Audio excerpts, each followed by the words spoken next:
Bu Astri. Gimana kabarnya Pak? Alhamdulillah baik dan sehat. Bagaimana Ibu Astri?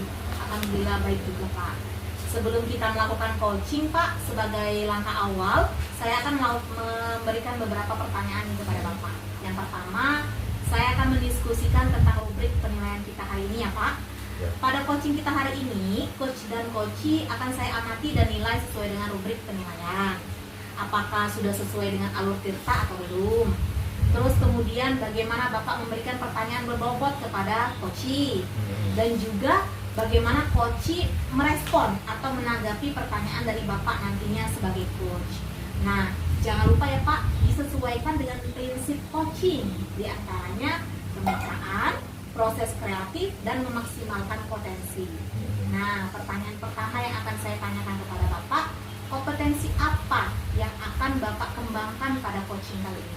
Ya, potensi yang ingin saya kembangkan yaitu dengan pertama present atau kehadiran penuh, kemudian mendengarkan aktif dan memberikan pertanyaan yang berbobot. Oke, baik. Pertanyaan kedua, kompetensi mana yang ingin Bapak kembangkan secara spesifik yang ingin diobservasi hari ini? Kompetensi yang spesifik yang saya kembangkan yaitu mendengarkan aktif dan memberikan pertanyaan yang berbobot. Oke, kemudian terakhir ya Pak, Ya. indikator yang bagaimana yang Bapak inginkan dalam proses coaching kali ini? Ya, saya ingin coachee saya ini bisa menemukan solusi dari permasalahannya atau menemukan langkah-langkah dalam mengatasi permasalahannya. Baik, untuk sementara sekian dulu ya Pak praobservasinya kali ini. Silakan Bapak melakukan coachingnya terhadap coachee. Ya, terima kasih Bu Astri atas kesempatannya. Habis. Kabarnya hari ini? Alhamdulillah Bapak sehat. Bagaimana dengan Pak Muklis? Alhamdulillah sehat. Senang mendengarnya. Dalam diskusi kita sebelumnya, Pak Dedi menyebutkan adanya seorang murid di kelas yang sering mengganggu teman-temannya. Bisa Pak Dedi ceritakan lebih lanjut tentang bagaimana situasi dan kondisinya? Ya, betul sekali Bapak. Ada satu murid yang sering mengganggu teman-temannya, terutama saat pelajaran berlangsung. Dia sering bicara di luar konteks, gitu kan, melempar barang, gitu kan, atau membuat keributan kecil yang mengganggu temannya. Ini seringkali mengalihkan perhatian murid lain, Bapak. Ya, saya mengerti Pak Dedi. Perilaku ini tentu saja mengganggu suasana pembelajaran. Bagaimana biasanya Anda merespon ketika perilaku semacam itu terjadi? Iya Pak, biasanya saya itu menegur secara verbal gitu kan, yaitu memindahkan tempat duduknya, Ya. gitu kan, agar lebih jauh dari teman-temannya. Kadang juga sih Pak, saya itu meminta dia untuk berdiskusi dengan saya setelah kelas selesai. Namun hal ini sepertinya belum terlalu efektif sebenarnya. Jadi Pak Dedi sebenarnya sudah mencoba menegur dan memindahkannya, tapi perilaku murid masih terus terjadi. Kemudian bagaimana menurut Pak Dedi, apa yang menjadi penyebab utama anak tersebut sering mengganggu teman-temannya? Saya rasa dia mungkin bosan ya Pak ya, atau mencari perhatian dari saya gitu. Dia tampaknya merasa senang jika temennya tertawa atau merespon tindakan-tindakannya gitu. Menarik sekali. Jadi ada kemungkinan bahwa dia mencari perhatian atau merasa tidak cukup terlibat dalam aktivitas belajar. Lalu apa yang sudah Pak Dedi coba membuatnya lebih terlibat dalam pembelajaran? Saya sudah mencoba melibatkannya dalam diskusi Bapak, atau meminta dia menjawab pertanyaan gitu kan. Tapi dia sering tidak fokus gitu dan kembali mengganggu temannya lagi gitu. Baik, mari kita coba eksplorasi beberapa strategi yang bisa membantu anak ini lebih terlibat tanpa harus mengganggu teman-temannya. Bagaimana kalau kita mulai dengan mengidentifikasi beberapa momen di kelas di mana anak ini tampak lebih tertarik dan lebih fokus lagi? Iya Bapak, betul. Dia biasanya sih lebih fokus gitu Pak ya, ketika ada aktivitas fisik gitu, kinestetik nih anak gitu kan, seperti permainan atau proyek kelompok gitu Pak. Tapi saat penjelasan materi yang panjang, dia mulai mengganggu lagi gitu. Nah, itu penting untuk diperhatikan Pak Dedi. Jadi mungkin kita bisa mencari cara untuk lebih sering melibatkan anak tersebut dalam aktivitas yang lebih dinamis atau memberinya rasa tanggung jawab tertentu dalam satu kelompok. Apakah Pak Dedi pernah mencoba memberikan peran khusus padanya Misalnya anak tersebut diberikan sebagai pemimpin kelompok atau penanggung jawab sebuah tugas. Belum Pak, saya belum pernah mencoba memberinya tanggung jawab khusus gitu ya. Saya yakin itu bisa membuatnya lebih merasa terlibat ya Pak ya. Ya benar, memberikan tanggung jawab tertentu bisa membuatnya merasa lebih dihargai dan lebih terlihat berperan aktif di dalam kelas. Misalnya Anda bisa memberinya tugas sebagai pencatat hasil diskusi atau membantu mengelola alat peraga. Ini juga bisa mengurangi keinginannya untuk menarik perhatian dengan cara yang negatif. Iya Pak ya, saya suka ide itu Pak. Saya catat dulu ya Pak. Saya bisa mencoba memberinya tugas yang lebih spesifik dalam kegiatan kelompok. Ya Pak ya. Ya, saya pikir dia akan merespon baik jika mendapatkan perhatian untuk hal positif. Ayo, saya suka ide sekali itu. Ya, saya suka ide itu Pak. Saya akan catat dulu ya Pak ya. Nanti saya lupa. Saya bisa mencoba memberinya tugas yang spesifik dalam kegiatan kelompok. Bagus. Selain itu, bagaimana jika Anda membuat sistem penghargaan untuk perilaku positifnya? Misalnya, setiap kali dia berhasil tidak mengganggu temannya selama pembelajaran, Pak Dedi bisa memberikan pujian atau memberikan sesuatu yang positif kepada anak tersebut. Iya Pak ya, saya pikir juga dia akan merespon baik jika mendapatkan perhatian untuk hal-hal yang positif. Dia suka sekali kalau dipuji sih Pak di depan teman-temannya. Ya. Ini bisa menjadi cara yang terbaik untuk mengalihkan kebutuhan akan perhatian dari hal negatif ke hal yang positif. Selain itu, apakah Pak Didi pernah berbicara dengan murid ini secara personal untuk memahami apa yang dia rasakan di dalam kelas tersebut? Ya, saya pernah Bapak beberapa kali gitu, tapi mungkin saya perlu lebih sering melakukannya ya Pak ya. Sepertinya dia belum cukup terbuka gitu tentang apa yang membuatnya bersikap seperti itu pada saya. Mungkin berbicara lebih dan mendalam dengannya bisa membantu Pak Dedi memahami lebih jelas motivasinya. Anda bisa bertanya apa saja yang membuatnya merasa nyaman atau tidak nyaman selama pembelajaran, dan mungkin ada sesuatu yang belum terlihat Pak Dedi. Iya Bapak ya, saya setuju Pak dengan kalimat Bapak. Saya akan coba nanti bicara lebih personal dengannya dan mencari tahu lagi lebih dalam apa sih yang menjadi masalah. Baik, jadi rencana ke depan adalah mencoba memberikan peran dan tanggung jawab khusus kepada murid tersebut. Kemudian menerapkan sistem penghargaan untuk perilaku positif dan meluangkan waktu untuk berbicara dengannya secara personal. Kira-kira kapan Anda bisa mulai menerapkan strategi tersebut Pak Didi? Iya ya Pak, saya akan coba mulai besok saat pelajaran matematika Bapak. Saya juga akan mempersiapkan rencana untuk memberikan dia tanggung jawab khusus gitu. Baik, luar biasa sekali Pak Dedi. Saya yakin pendekatan ini bisa membantu menciptakan lingkungan belajar yang lebih positif, lebih kondusif, baik untuk murid tersebut maupun teman-temannya. Saya akan sangat tertarik mendengar hasilnya pada sesi berikutnya Pak Dedi. Alhamdulillah, terima kasih ya Pak atas sarannya dan nasihatnya. Saya merasa lebih optimis sekarang ini untuk menangani situasi ini Bapak.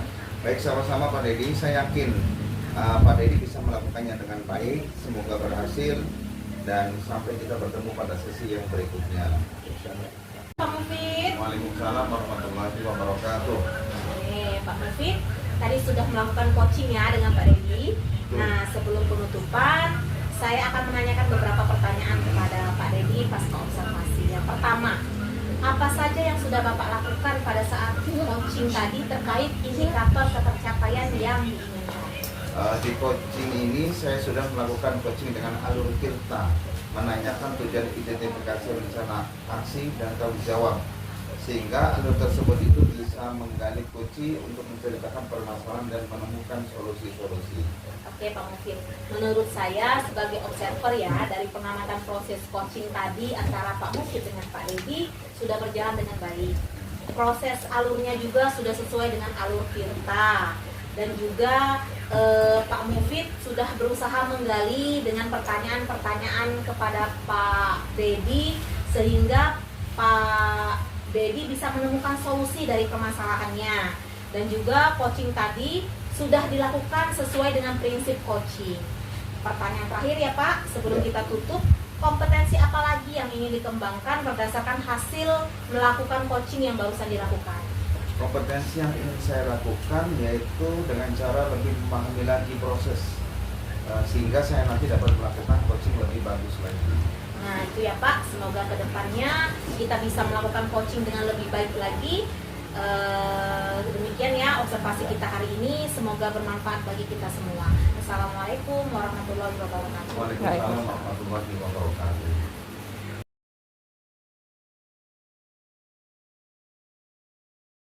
Yuk. Baik, assalamualaikum warahmatullahi wabarakatuh. Waalaikumsalam warahmatullahi wabarakatuh. Pak Bagaimana Mungkit, kabarnya Pak Dedi? alhamdulillah Pak Mungkit baik-baik. Ini bagaimana dengan Pak Mungkit sendiri? Alhamdulillah sehat juga. Pak Dedi nanti akan melakukan proses coaching hari ini ya. Betul Bapak. Oke, sebelum melakukan proses coaching ada sedikit yang akan saya bicarakan dulu, boleh Pak? Boleh silakan Bapak. Ya, nanti pada saat coaching antara coach dan juga coachee akan saya amati dan akan saya nilai sesuai dengan rubrik penilaian coaching seperti apakah sudah sesuai dengan alur cerita ataukah belum. Kemudian apakah Bapak sudah memberikan pertanyaan berbobot sesuai dengan kata kunci yang disampaikan oleh coachee. Dan nanti juga saya akan mendengarkan respon atau jawaban dari coachee apakah sesuai dengan pertanyaan yang nanti Bapak akan sampaikan.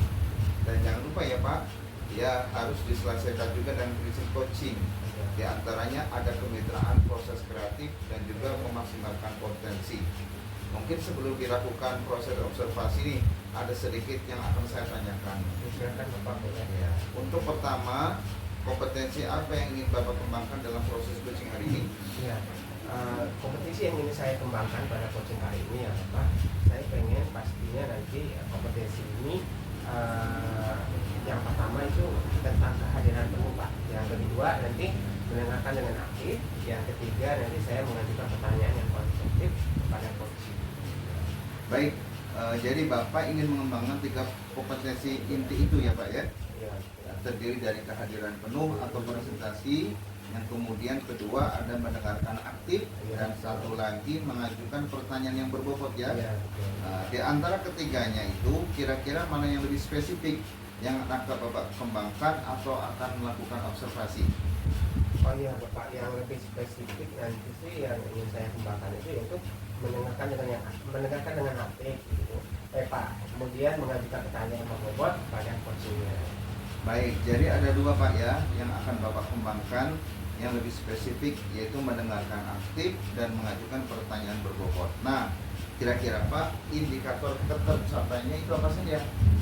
Ya, tercapaian yang ingin saya dapatkan dari coaching ini ya Pak, mungkin nanti saya akan lakukan yaitu dengan coaching itu adalah mendapatkan solusi permasalahannya dengan coaching tersebut, dan juga saya dapat tahu cara-cara menyelesaikannya gitu.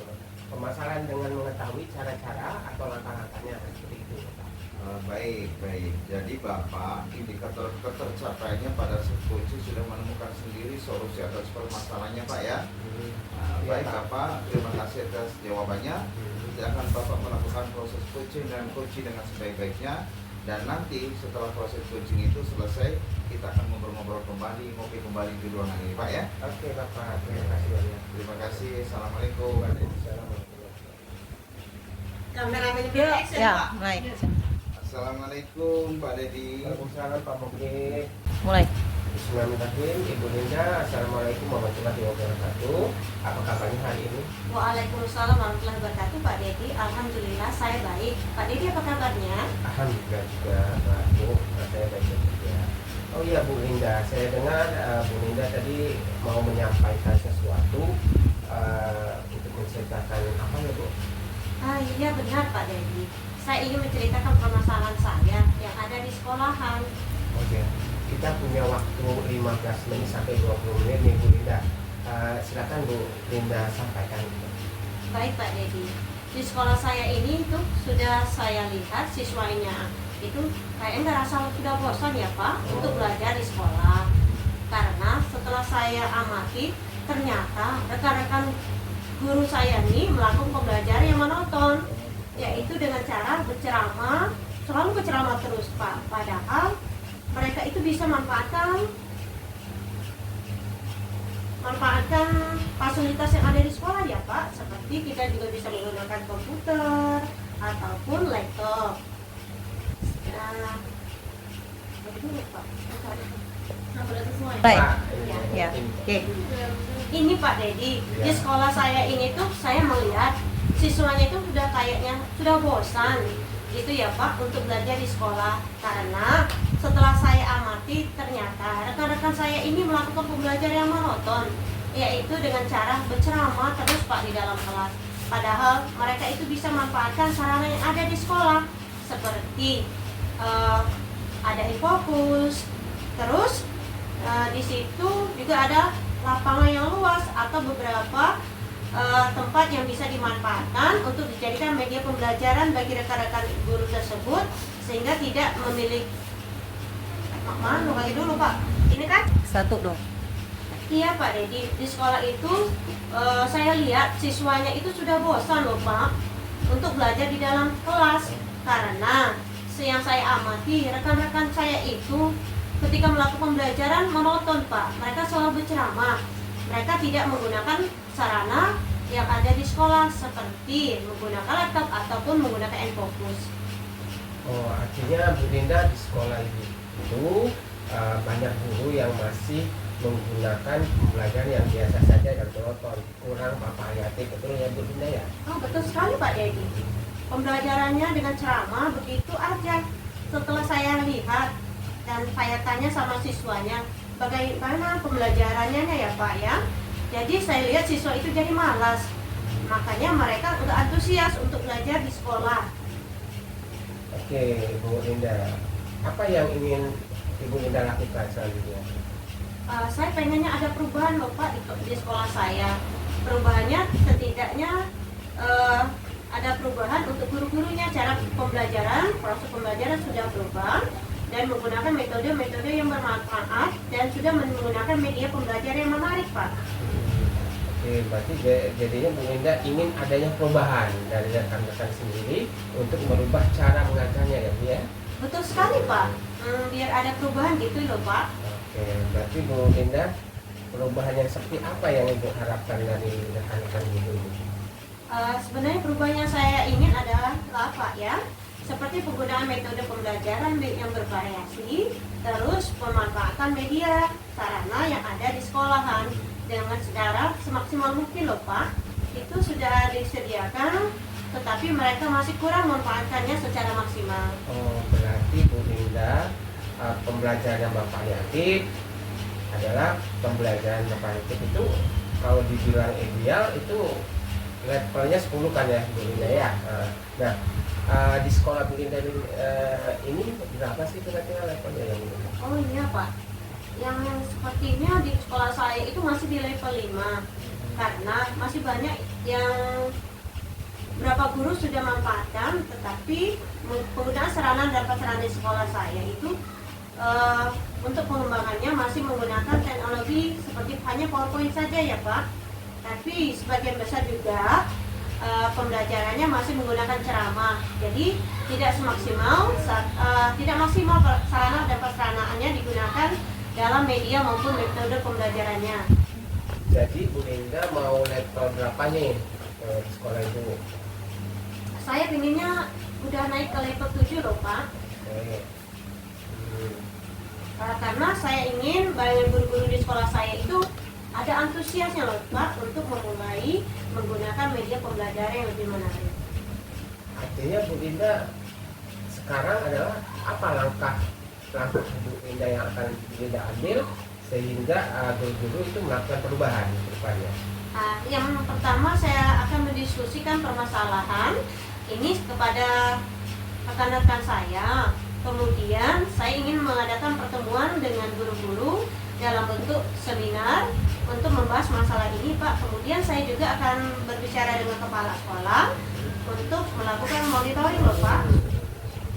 Berarti Bu Linda tidak akan melakukan monitoring dengan strategi ini. Bu Linda harapkan bisa nantinya mengubah perubahan itu ya.